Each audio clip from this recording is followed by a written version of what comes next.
Okay, everybody, good evening. It's me again, and I'm happy to welcome you again to the conversation. I know it's been like 2 weeks. I haven't been with you. We haven't had a conversation. Don't worry. I've been doing a little traveling and trying to get some things sorted out. Okay, but I'm happy to be back and to have conversation with you today. So wherever you are, I'm happy to welcome you to the conversation. So if you are in Turkey, you're welcome. It's good evening. If you're in Nigeria, it's 5 p.m. You're welcome. Good evening.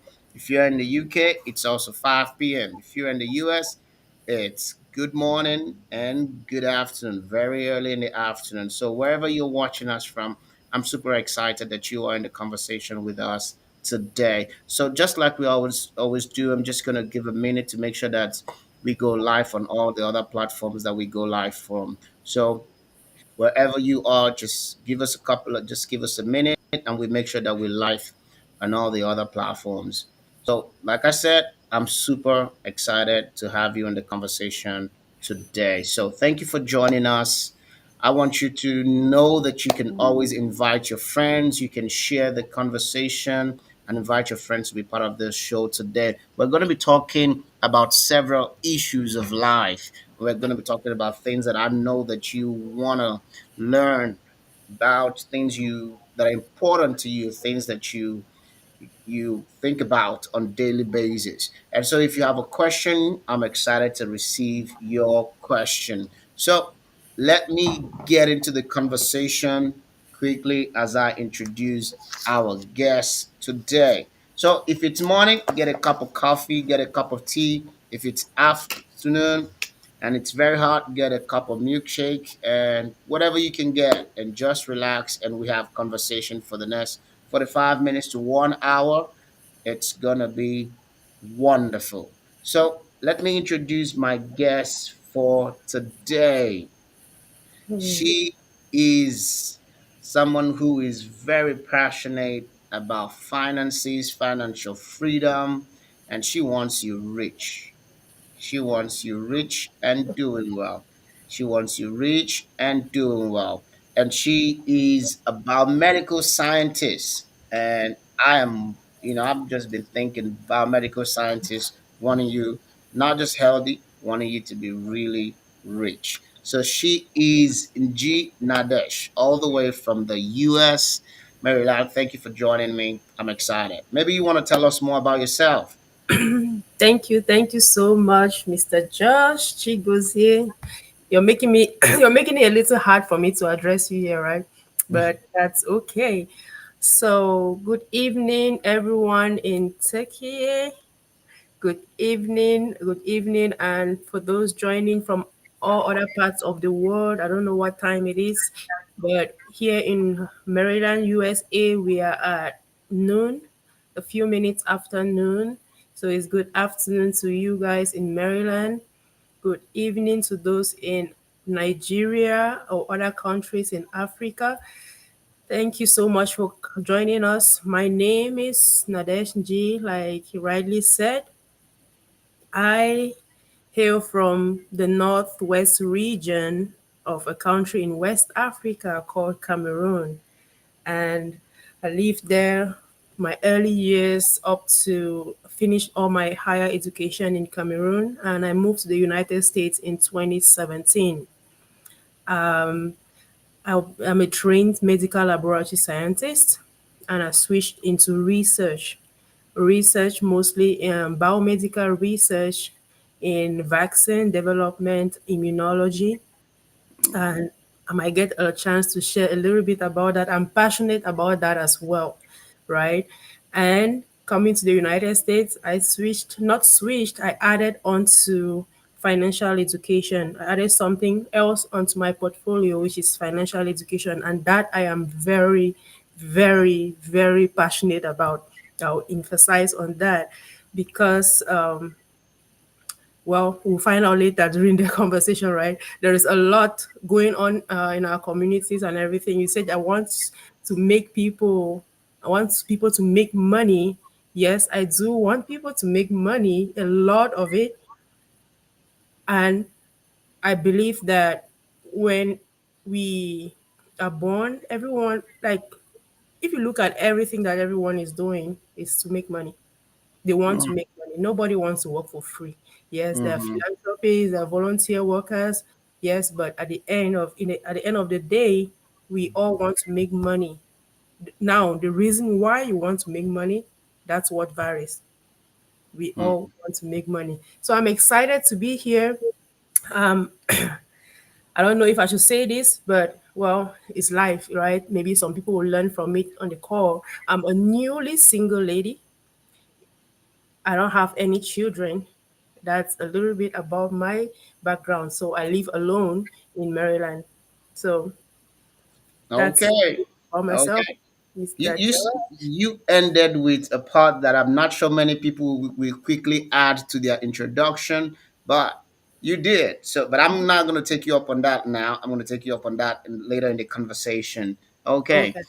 Okay. But anyway, everybody, thank you so much for joining us again, and we thank her for being part of our conversation today. So, as you always know, if you have a question for her, she'll be more than happy to answer. You can write your questions on Instagram, Facebook. You can write your questions on YouTube, comment wherever you can. Join us, and don't just join us. Share and invite someone to be part of the conversation. I know it's going to be super enlightening, super informative, super entertaining, and super educative. So I look forward to a wonderful conversation with you all. Okay, I'm just gonna go straight into it. You are a biomedical scientist, Yep. and that sounds cool. That sounds cool.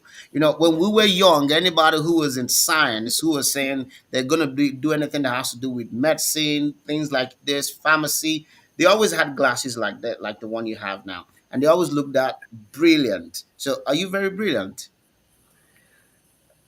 They did not always have glasses. Oh, I never wore glasses. most of the ones in my school, my young age had it. So, and they all look so brilliant. Are you brilliant too? Okay.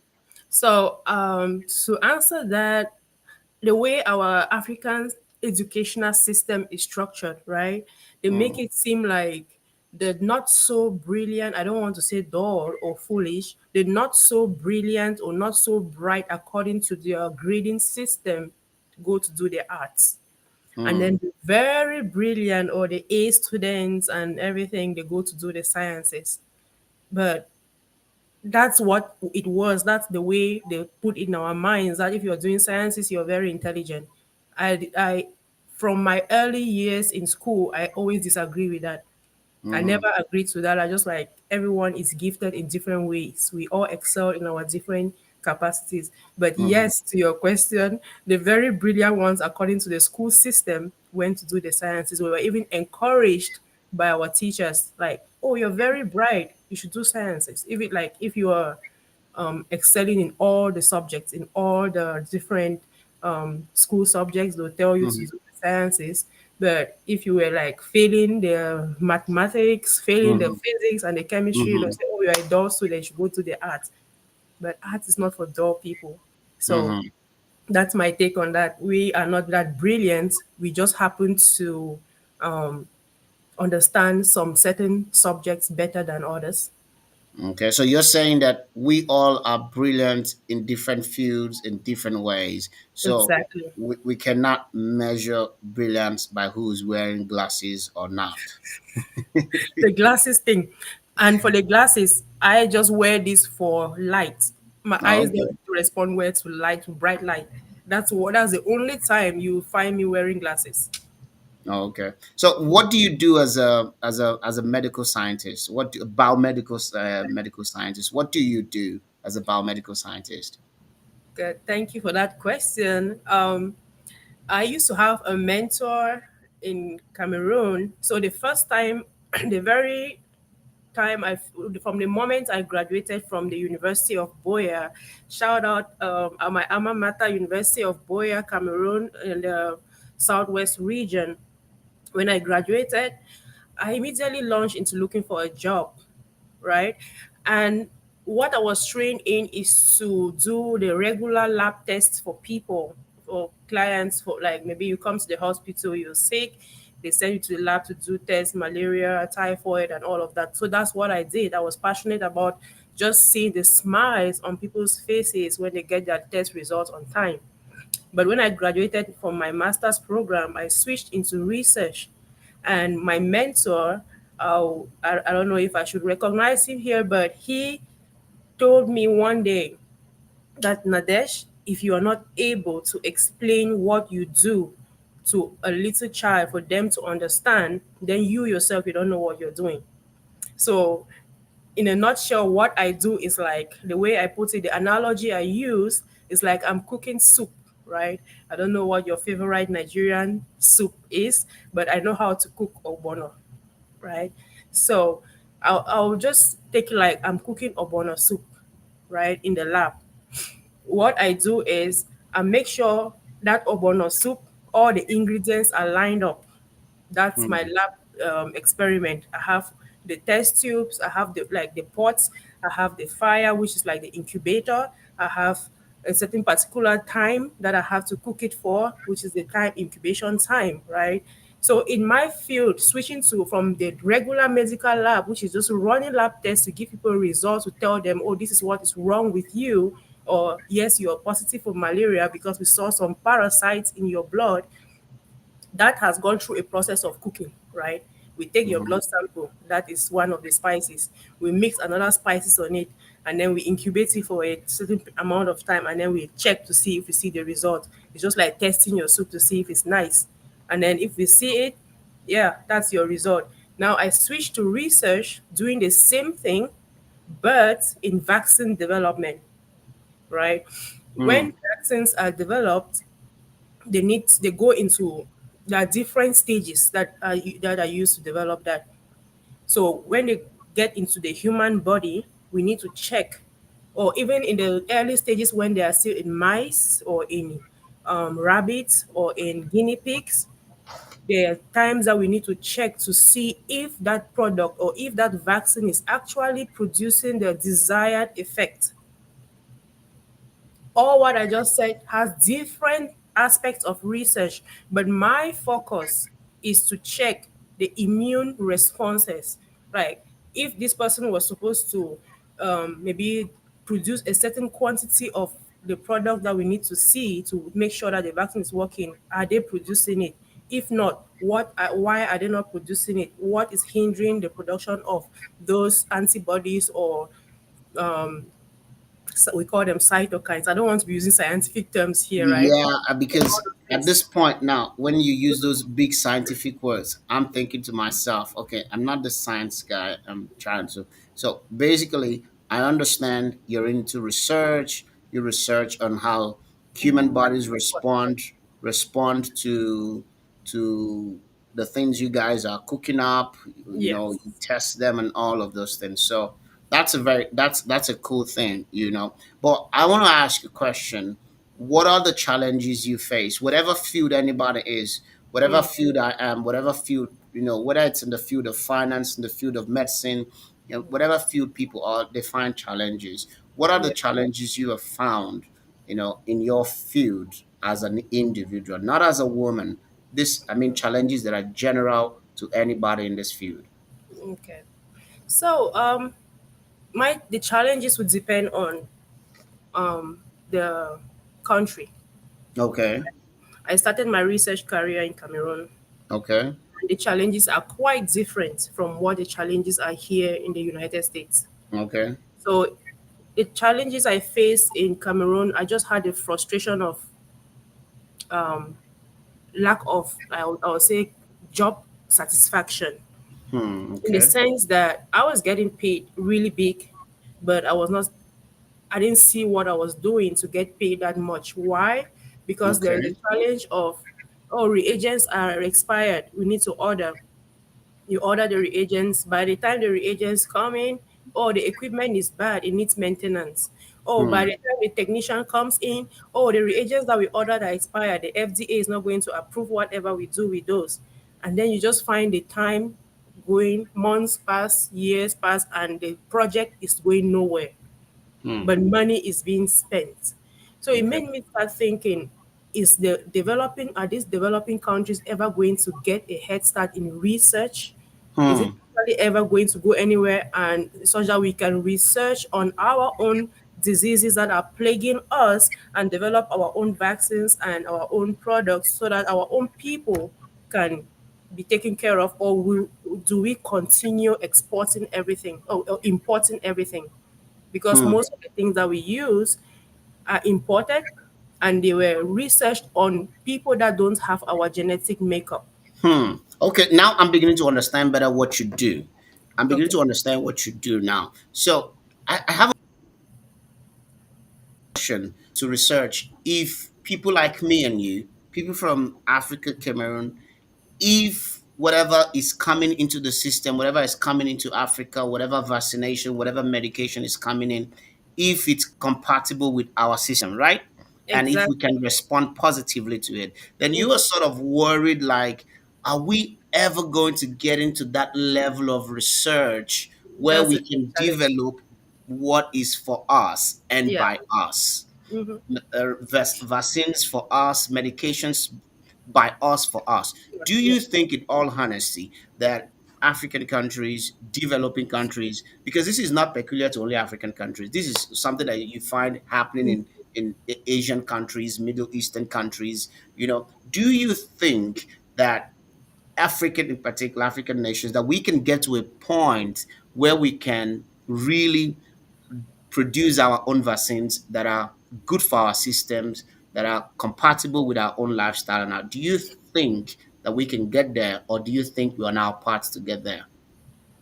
We are getting there. I am a very optimistic person. Okay. I always keep like it's going to happen. I don't know when, but it's going to happen. It's taken forever. We don't know if it's in the next generation because I know a generation is 40 years, right? One Mhm. generation has to, I don't know if it's going to happen at that time. And the reason I say it's going to happen is because other African countries are coming up strong and Okay. powerfully in Okay. the field of research. Okay. Nigeria, I know most Nigerian friends that I've encountered though talk so bad about Nigeria, but I admire Nigeria in the field of research. They're Hmm. doing great. It will just take a while for things to get even better.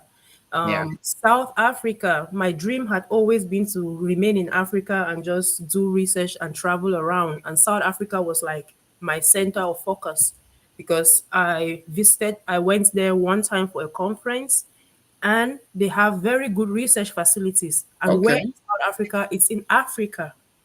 So it's not the location of the country, it's not the location of the country on the map, it's just a little bit of political Hmm. some things that happen, which leads me to my challenge here in the US. Sometimes I just see it like it's just a bunch of politics.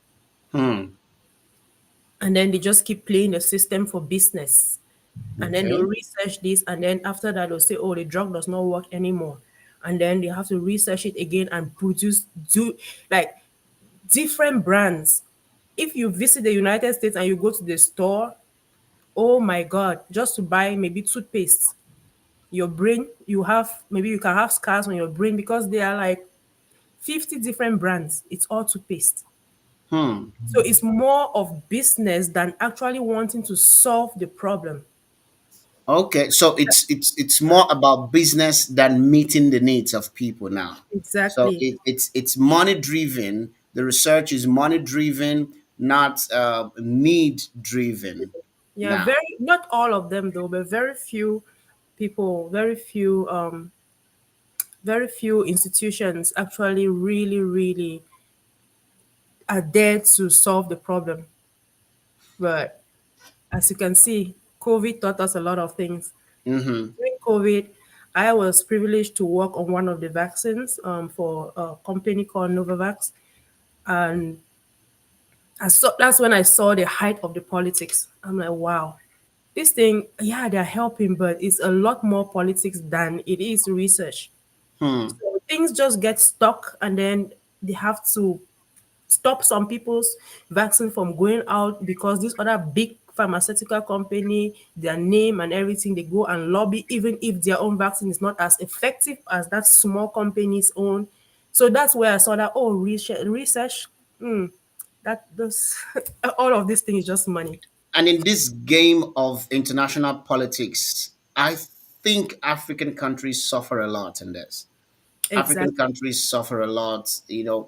It's something that is quite appalling that we play politics with the life of people. But politics is a game of money. Human beings are into money. So anyway, but Yeah. I'm just asking. I don't know what you think about this. There is a huge brain drain from Africa, huge brain drain.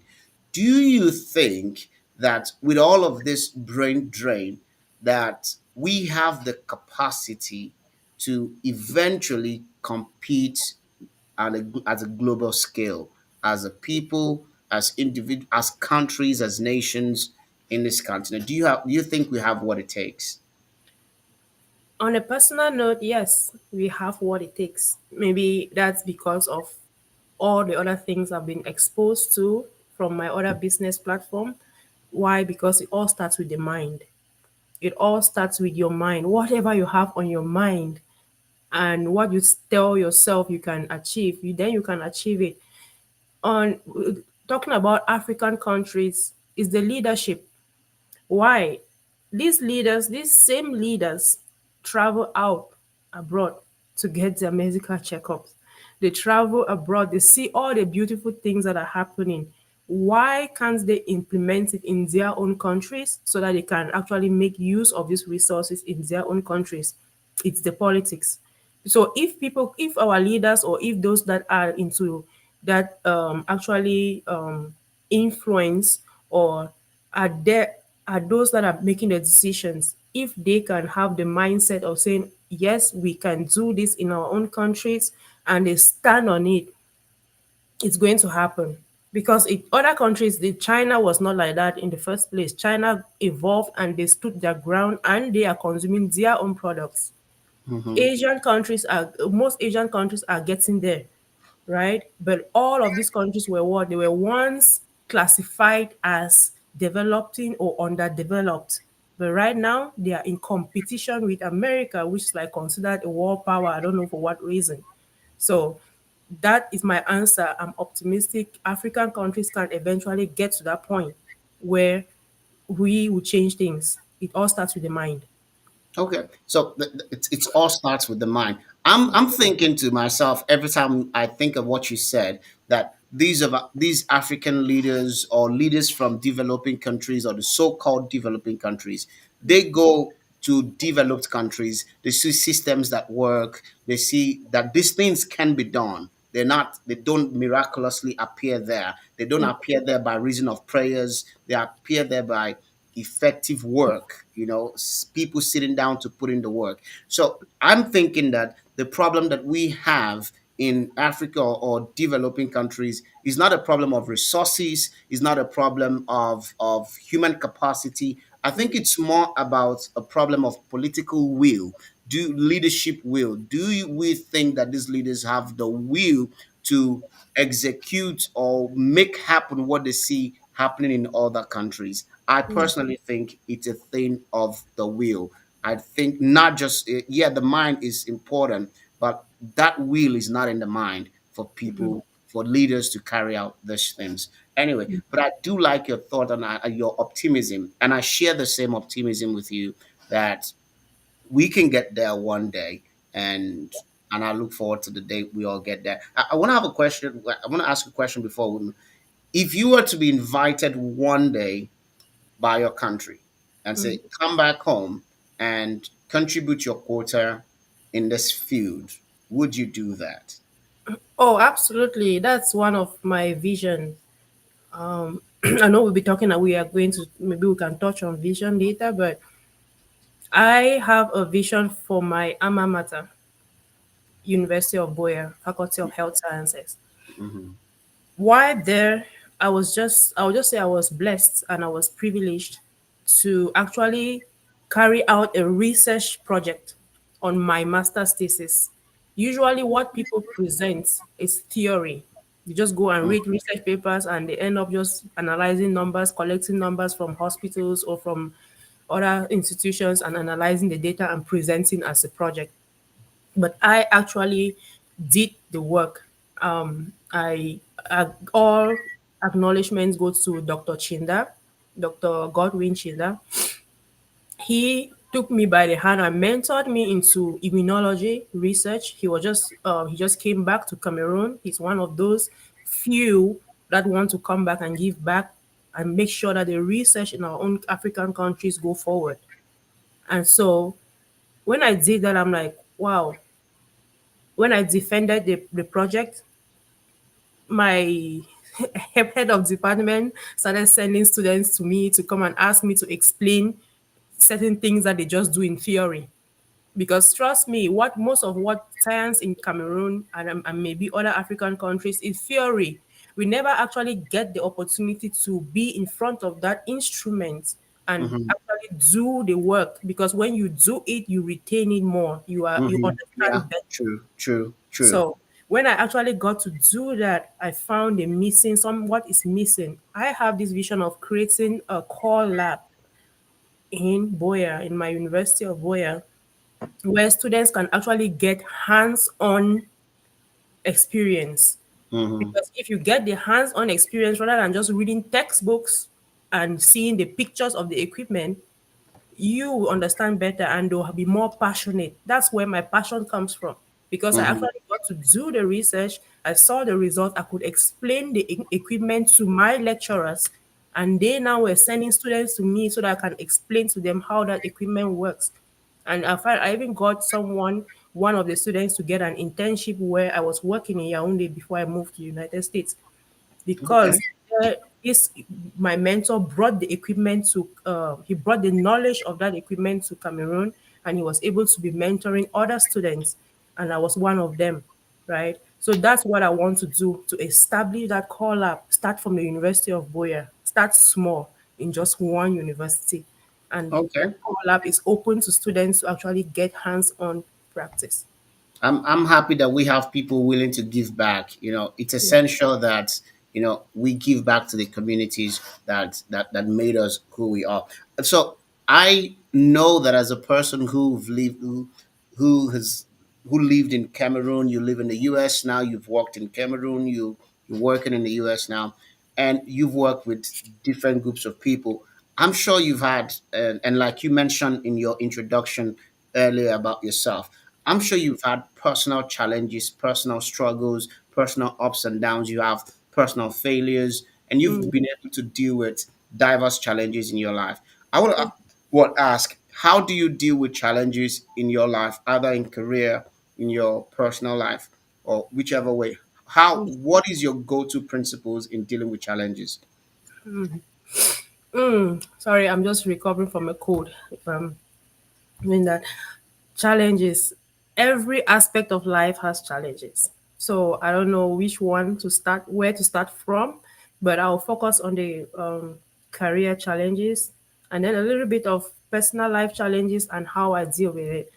For career challenges, right from school, from when I was a student, the way I deal with challenges, if something is challenging me really hard, like say I don't understand a topic, or the normal university students, sometimes we don't have money, right? I don't even have money to photocopy handouts. What I will do I'll immerse myself more in studies. So that's the way rather than sitting and thinking of it, oh, I don't have this, I cannot do this, I cannot do it. I'll look for a way to immerse myself to understand. I'll make sure I understand. Even is to go borrow the notes and study, I will do that. So my way of dealing with something that is bothering me is I convert that energy into studying. I just study, I find out new things and just study. That when I was in school, that is what I will do, and I'll excel and I'll pass. I always had this mentality of I will succeed. My name is success. My name is success. I told myself that before I graduated. In Cameroon, there is what we call Shomenkam, which is a challenge many graduates face. They graduate and they have no job for years. So I told myself earlier, that's why I believe everything is in the mind. I told myself very early on, I am not going to be part of Shomenkam. My name is success. My name is success. Even if I have to sweep the streets to make money after I graduate, I will do that. And guess what? After I graduated, I never ever stayed without a job. Wow. After my first degree, I went into masters. During my masters course, I had a lot of free time. It was boring. So I started looking for jobs. I had a job with one gentleman. He had a small lab he was starting. I like startups. So I joined him, moved from there. He connected me to a PhD student who was doing their project and needed people to help. And then that led me to improve my CV to get the job that I got in Yaoundé with my mentor, and I got into research that way. And I worked there, moved from student to laboratory scientist to research scientist to associate scientist and all of that titles. Then I moved to the United States with the same experience, and I'm Okay. working in the same field. So career wise, I've always put in my mind when I'm challenged, I focus that energy on doing more rather than just like wallowing in sorrow or when will things change. Nobody's coming to save you. That's what Hmm. I understood.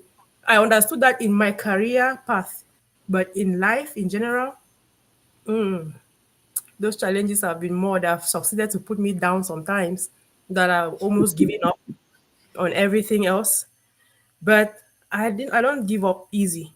I might stay down for a while. In life, my go-to for it might sound like a cliche is God. My go-to when I'm really, really down is God. And when I can't pray, when I can't even read the Bible, I'll just put gospel music. Sometimes I don't know the titles of other musics in the world. They're all good, they are very good songs, but when people are surprised, like, you don't know any other music apart from gospel music. Yeah, because that's what uplifts me. It brings me out of that state of mind where I'm feeling down, or maybe I just can't I'm facing some financial challenges. Oh, I'm feeling down. How will I pay my bills? Especially in America, bills can drown you. Oh, how did I get myself into this credit card debt and all of these life challenges, and then social life challenges, right? Oh, how am I facing this in my relationship? How did I get here? You start asking all these questions, and it puts you down. How do I overcome those? I play music. I play music because sometimes talking to people might help, but for me, it doesn't work that much for me. I just play music and I uplift myself. So you think that talking to people sometimes help, but it doesn't always help. I like what you said. No one is coming to save you. You know, the reality of it that people need to understand when you are faced with problems, sit down and tell yourself, no one's coming to save me here. Nobody. One of the things I have realized is nobody's going to leave their problems to come solve your problem. No. Nobody's going to leave their problem to solve their problems. When I Mm. was much younger, I've always told myself, at the final analysis, we are all selfish beings. Yep. At the final analysis, we're all selfish beings. You're not going to find someone who will leave their problems to come solve your problem. You might find someone who doesn't have a huge problem as yours at that moment. They Mm. can spare some time to be with you, but they're not always going to be there. So the first realization is, this is my problem. I own it. I'm going to solve it. I'm going to face it. I'm going to find out what I need to do to break out of it, to get out of this problem. I think that's one of the things that people need to, get it straight. Get on the understanding. This is your problem. Yeah. You got yourself into it. You got to find a way to get yourself out of it. I think that's something people need to understand. And I do agree with you. I love, music. People always tell me, what do you do when you're angry? People ask, I say, when I'm angry, I clean. Yep. When Me I'm too. clean. When I'm angry, I just I clean, or I get into the kitchen. I begin to clean. I begin to mop things. I feel like I make them cleaner at that point. That's true. Okay. When I need to concentrate, I need a clean environment. So hmm Okay. I just want to get in. How did you navigate from biomedical scientist into finances? How did you navigate that? And why? Why? leave the research. I see you're passionate about your research, the things you do. You're passionate about it, but I've also known you to be really passionate about finances. Why did you? Why did you do that? Why that switch, or why Yeah. get into that area? Wow, that's a good question and a great question actually. Um, Finances. While in Cameroon, we get paid in franc CFA. I understood franc CFA from when I was born. That's the currency I was used to. Mm-hmm. Now, moving to the United States in 2017, I am someone who I like finding out. Well, I love research in anything. I just Google things and I read them. Before coming to the United States, I already knew what I had to do to Okay. stay in my research career. So I went on LinkedIn, changed everything. I got contacted for the job. I didn't apply for it. So I applied when they contacted me and then I got the job. So what happened was they gave my contract, and on the contract I saw how I'll get paid hourly rates, right? The Mm-hmm. hourly rate at that time was um to the minimum wage when I got to the United States was it $7.15? That's Mm. minimum wage. That's what the government obliges every state. Sorry, that's Sorry what the government obliges every state to to pay pay. as minimum. So Okay. no employer should pay less than that. $7.15 an Hmm. hour. So when I got here and I got my contract, and what's the contract say? $32 an hour. I was like, $32, that's like how many times the minimum wage? I quickly calculated, converted the $32 an hour to 40 hours a week to 4 weeks a month to 12 months a year. And I knew approximately how much I was supposed to earn by the end of the year. Then, Mm-hmm. guess what? As a typical Johnny just come to America, I converted to franc CFA and I saw the millions I was going to make. Hmm. Yeah. Fast forward end of the year, there's something called your pay summary for the end of the year. It's called a W-2, which you use to file taxes. So I was not paying attention as the months went by when I was getting paid, but at the end of the year, when I looked at that statement, it dawned on me that I was not paid what I was supposed to get paid. Hmm. So that's when I realized that, oh, there is something called taxes in America. Mm-hmm. Different Mm-hmm. types of taxes, and Mm-hmm. nobody consults you to tell you, oh, you're going to pay this amount of taxes. Are you okay with that? They just Mm-hmm. take it, and like one third of what you earn goes in taxes. And then now the bills come in, and I'm like, but at work, the money was supposed to be more. It was supposed to be more. Like I converted to France CFA, I was supposed to be seeing all this money. And there I quickly realized that it's not about working for money. Mm-hmm.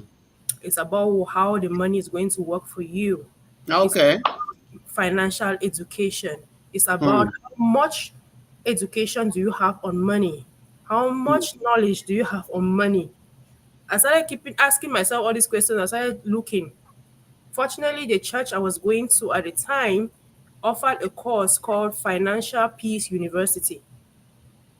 And during that course, I realized that we are not taught anything about money in school. Hmm. Nowhere in the world will they teach you anything about money. They only teach you how to work for money. So that became a new passion of mine. I started asking myself, these taxes, do I have to pay this much in taxes?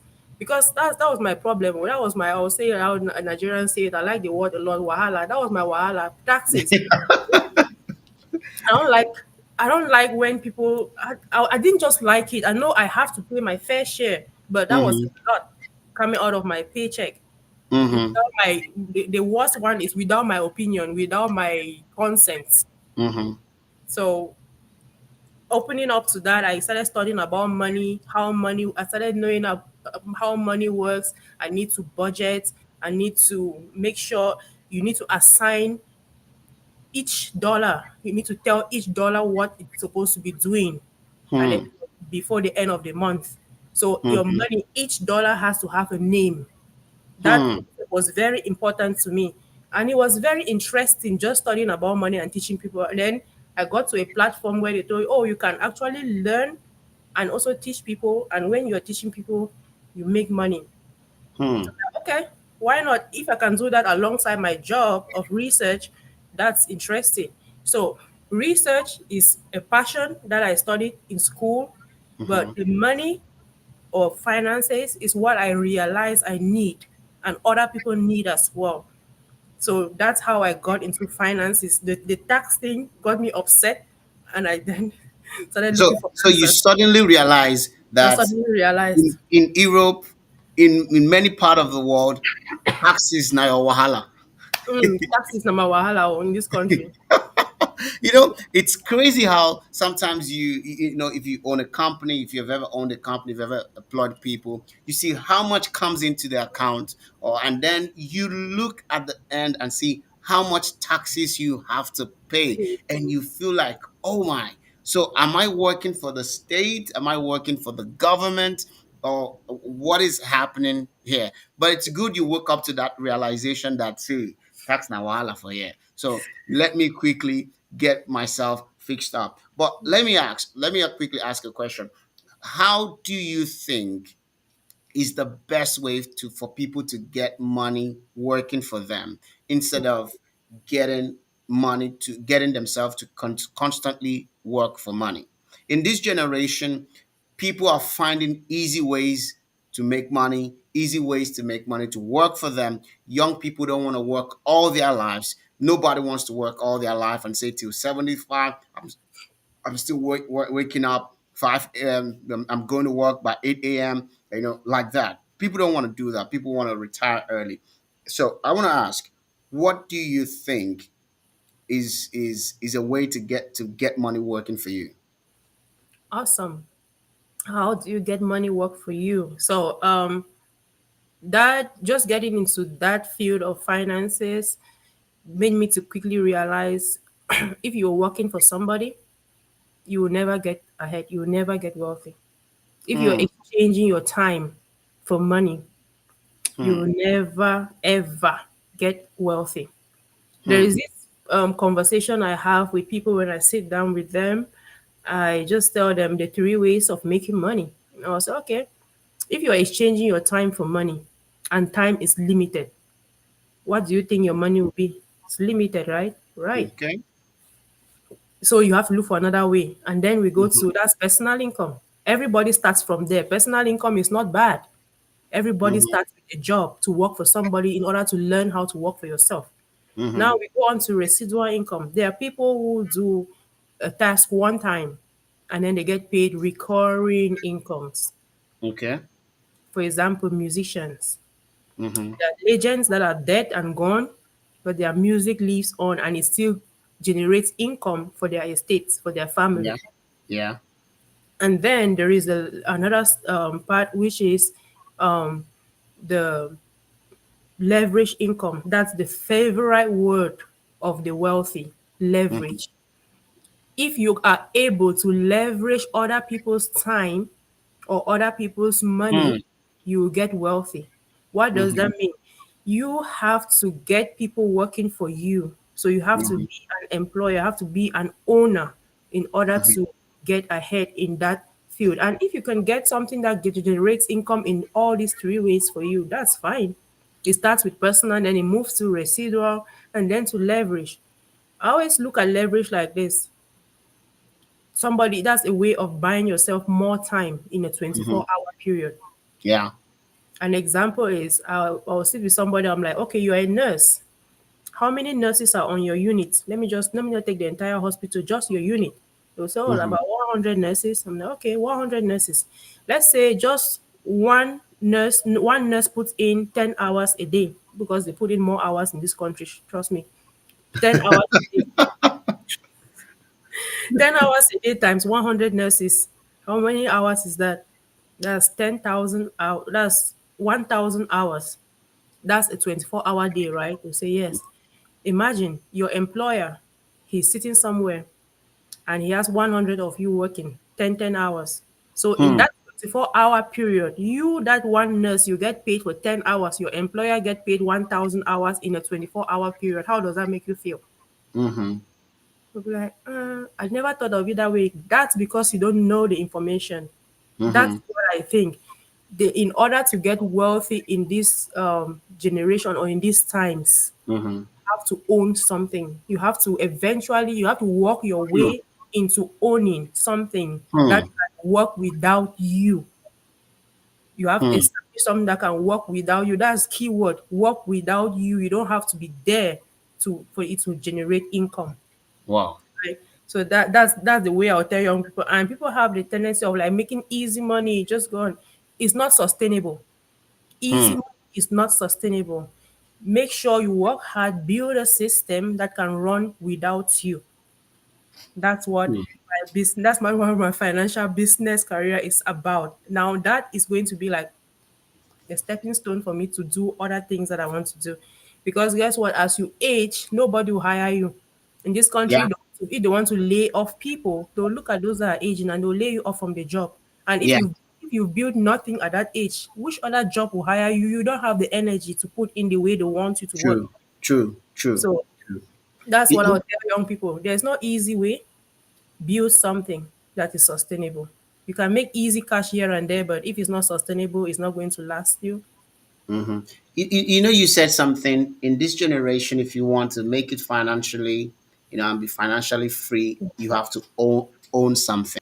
Yes. That is very striking. You have to own something. And you added that it's not easy. People want it to come easy. People want it to come fast. And you said easy money is not sustainable. Yes. That is, I wish we could re-emphasize that over and over and over to people. Transgenerational wealth didn't come easy in any generation. No. People worked for it. In fact, I'm gonna say this with some, I know people schemed, worked hard for it for Yeah. years to be able to transfer those generational wealth. So I really like it, and I appreciate when you say um, financial independence doesn't come easy. If you want to be financially free, you have to own something. I want to ask more questions about finances. What is the greatest danger, or the greatest, or what do you think to be the number one thing that stops people from being financially free? The people themselves. The You. people themselves. Can you You expand stop on that? yourself. You stop yourself from being financially free. So Hmm. I'll just take an example from the experience that I've had so far in the financial industry.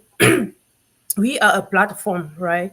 That Hmm. platform does it ends up educating us in so many aspects Hmm. because our business model we deal with people.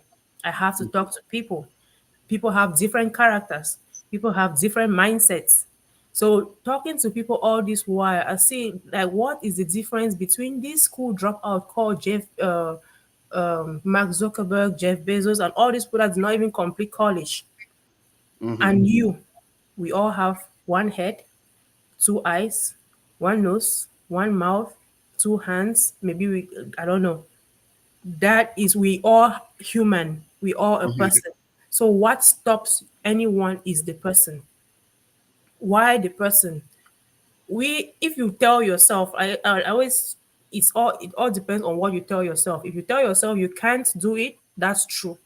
If you tell Hmm. yourself you can do it, that's true. Still, the Hmm. same energy that we use to think small is the same energy we use to think big.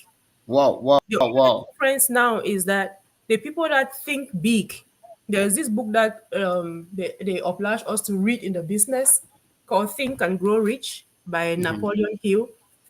He Hmm. didn't say work and grow rich. Hmm. He said think. Hmm. So you see in there what people taught themselves into, just thinking. Hmm. So Hmm. that's why I say it is you that stops yourself from doing what you do. You can God, everyone believes in a higher power. My own higher power is called God. Hmm. God puts all these ideas in our minds. And if we are thinking, now is the way to translate those ideas into tangible products, into Mm-hmm. tangible things that can you can use to grow rich. So Hmm. it all starts with a thought and it all starts with you. If you can do you and be able to listen to yourself, you will grow rich.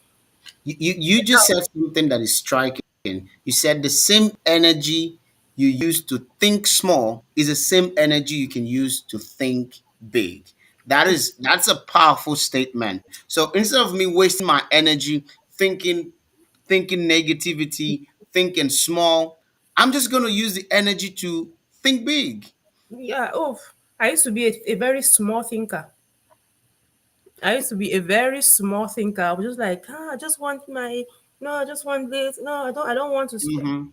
But Mhm. when I started this business platform, it's not all about learning about money anymore. I know all what I want to know about money and how Mhm. to structure it. But now the biggest enemy is me, the mind. The mindset. What's in my mind? What I need to change that over time.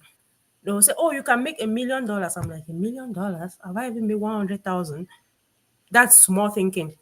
Mhm. But you see these big leaders. I have a business mentor. What he says puts out there. God, sometimes you ask, is this man normal? He is Hmm. normal. He tell you this. All these words are coming from my mentors. The same energy you use to think small is the same energy you use to think big. You use the same words, right? I am a millionaire. Oh, I am a poor man. Maybe poor man is even having more words than I am a millionaire. So why don't you just say I am a millionaire rather than saying I am a poor man? So it's about changing what you say, changing how you think, changing how you say the things. You have these words all inside of you, but Yeah. it's just time to begin to reframe them so that you can become exactly what you think. Yes.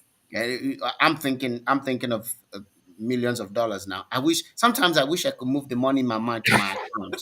You know. That's that's it, right? What are things? Hmm. What are things like um I don't know. I've never really not never. I came to understand the creation story more when I started doing this business. I'm telling you, like Yeah, that's that's it true. gets me passionate not because I'll make money, but because of Hmm. what I'm learning, the person I'm becoming. Right? Hmm. What are things? In the beginning was the word. God spoke. He did not see him say creating. Did not say, oh, he started taking this and It's putting. just use his He said, words. let there be. Let there be. We cannot use our normal human senses to say how long will it take for that light to be, but Hmm. first say it that Hmm. okay, it's going to be. It's going to be. I have friends of mine now that mock me, right, because of what the way I speak, the way I carry myself now. Hmm. Hmm. Classmate all the time when he calls me, he does not call me by my name anymore. He calls me millionaire. Where is and it? then you are it. Yeah, he's now I've recruited one person to be prophesying it for me as I go, right? He calls Hmm. me millionaire. I'm like, oh, thank you. Don't worry, keep saying it, keep prophesying it, shall come to pass, right? So that's the words. Just use your words. Anyway, I want to quickly ask as we begin to get ready to finish up for today.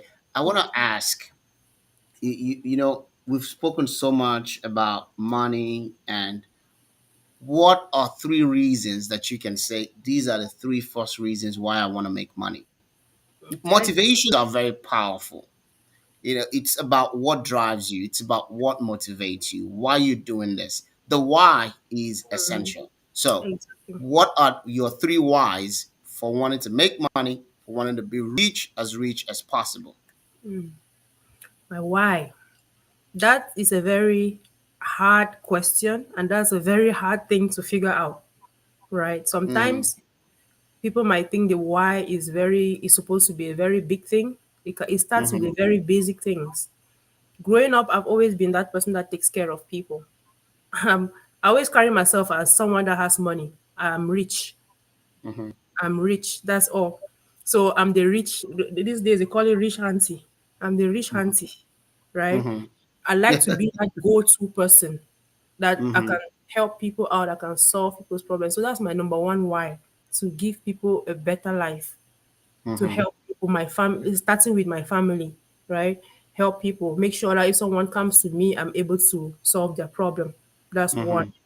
The second why is linked to the my childhood and the way I grew up and things that have happened along the way, which we might not be able to talk about, is to have this foundation that takes care of young girls that get pregnant out of wedlock, or and they are maybe rejected by their families.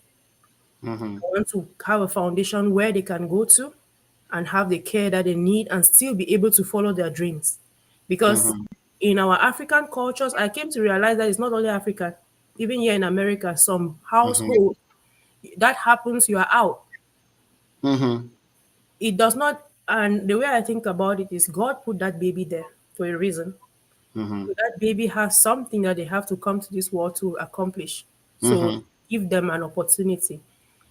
Unless the young girl or the woman or the lady involved wants otherwise, then Mm-hmm. they can go ahead. But if they want a place to sustain themselves, that foundation should be able to offer them that, and then they can still go on with their life, have the care that they need. The baby has the care that they need, and the goal is for them to realize and then give back to the foundation, pay it forward to another person that might go through the same scenario. That's the second one. I want to quickly pause there so that I don't forget to do this.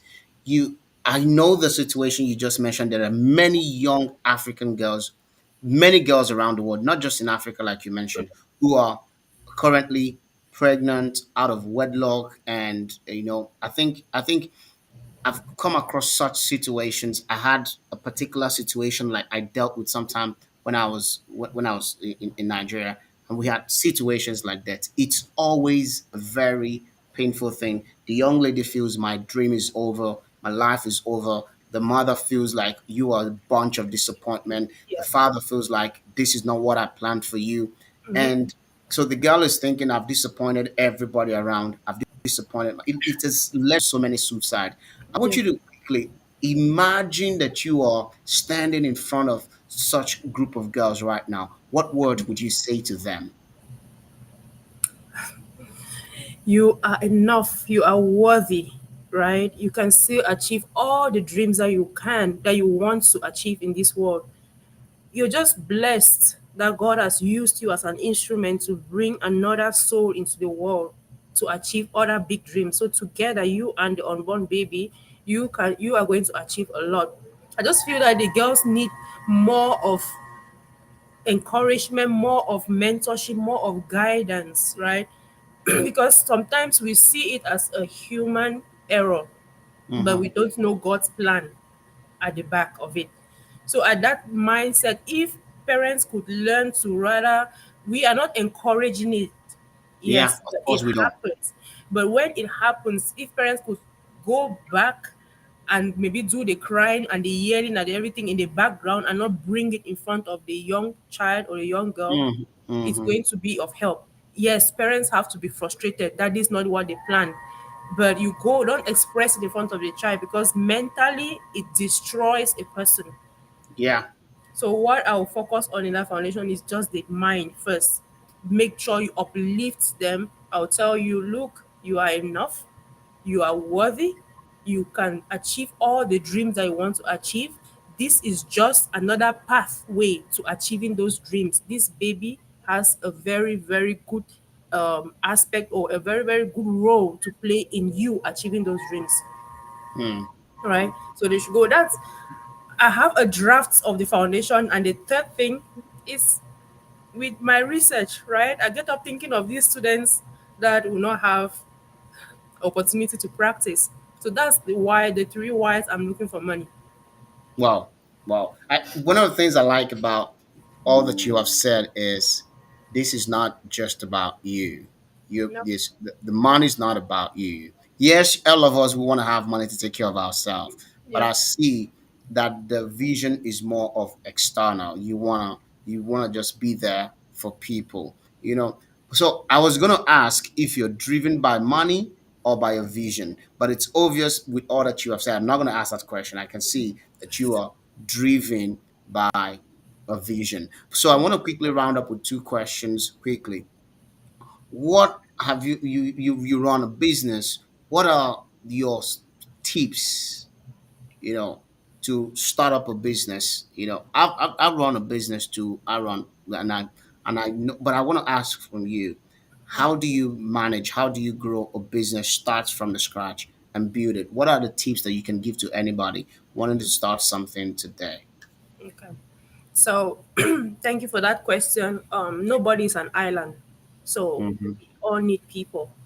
And I recently listened to a preacher, he made it even more clear.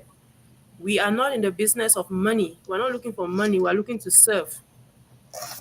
What what category of people are you looking to serve?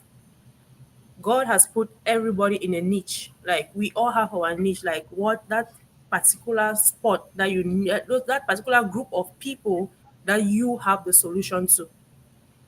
So, what is your niche? That's where you start. You identify what problem you want to address in the society. It might not start up giving you money, but it will start up establishing your niche, your area, your group of people that you want to address. And then you find someone, because you're not the first person that will start it.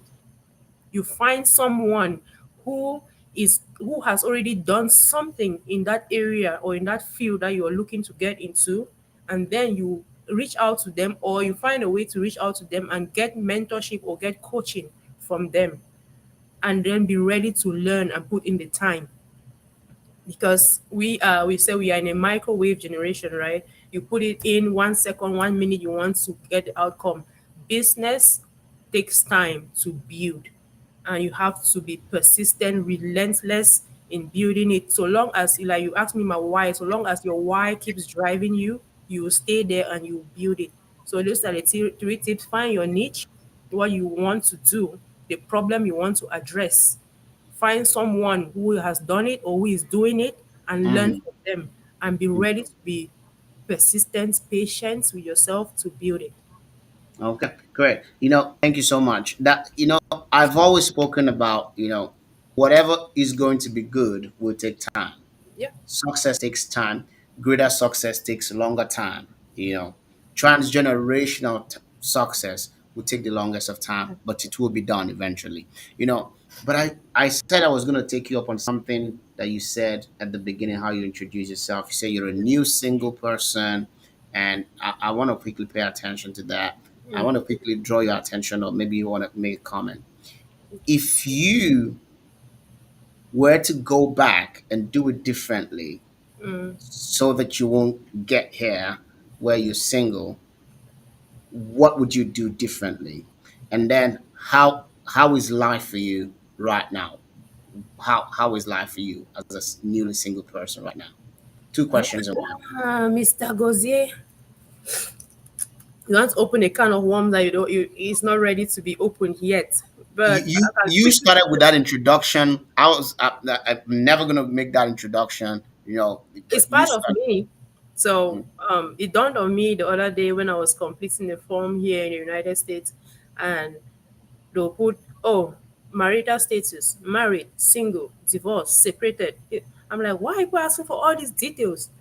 And then I Hmm, thought of putting single. I'm like, that's not the truth.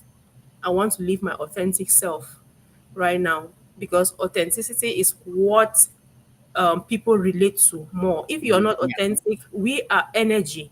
Human hmm, beings are, we are just a bunch of energy moving around. yeah, People feel it when you're not yeah, authentic. So yeah. that's why I said that about myself. I'm newly single. I was married for 6 years and it didn't end well. Hmm, What will I do differently going back? I had no clue of what marriage is.